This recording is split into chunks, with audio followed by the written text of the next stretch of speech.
if you focus just on what's the most exciting clinical research to come out of this meeting for CLL, there are really two things.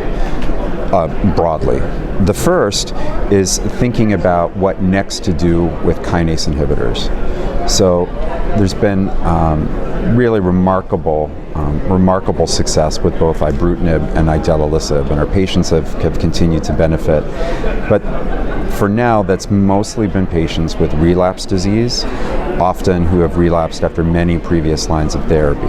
So the first thing to watch from this meeting will be the results of an important study, the RESONATE-2 trial, which is a randomized comparison of single-agent ibrutinib to single-agent chlorambucil, an oral chemotherapy medication, in patients over the age of 65 who would otherwise be unable to receive the more aggressive standard therapies for CLL that many younger patients receive, like fludarabine, cyclophosphamide, and rituximab, or bendamustine and rituximab.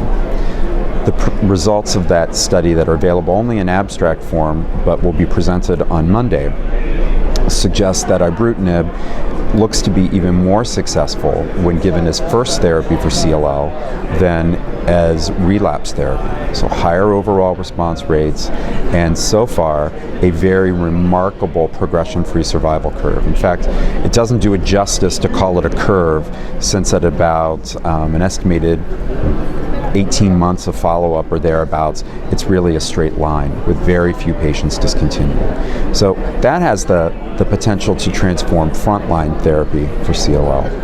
But at the same moment that drug is finding new applications, there are a number of second-generation molecules addressing the same target, drugs that are perhaps better BTK inhibitors. So if ibrutinib is a great drug, maybe there's one that's even better, maybe more efficacious, less toxic, and that's the next area of investigation in kinase inhibitors. And that's true for idelalisib as well, where we'll hear about second-generation drugs like duvelisib, formerly IPI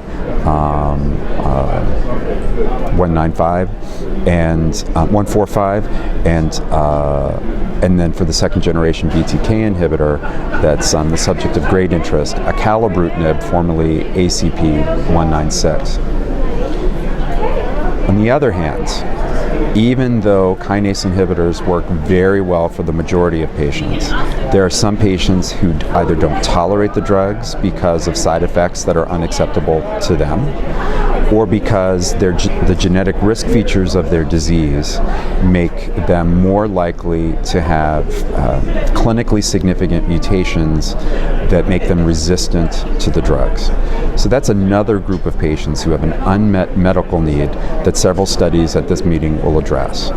So the first is a study that will, in the CLL oral sessions, that will address what we know so far about sequencing these highly effective drugs. How well does idelalisib work when ibrutinib is no longer effective or no longer tolerable, and vice versa?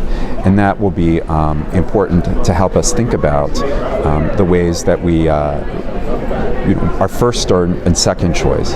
The second group of abstracts that will be interesting are those that deal with a molecule from a totally different family. It's the oral BCL2 inhibitor venetoclax. Venetoclax works in a very different mechanism of action, not dependent on B-cell receptor signaling, and has the potential then to be effective in groups of patients who have relapsed to either ibrutinib, idelalisib, or any of the other drugs in that class. So there'll be studies presented both in the Monday CLL sessions as well as the Tuesday late-breaking abstract session that look at the efficacy of venetoclax as a single agent in the highest risk group of patients. In the late-breaking session, the pivotal study that addresses the effectiveness in patients who have deletion 17p CLL will be presented, and which will hopefully lead to the approval of that drug early in 2016.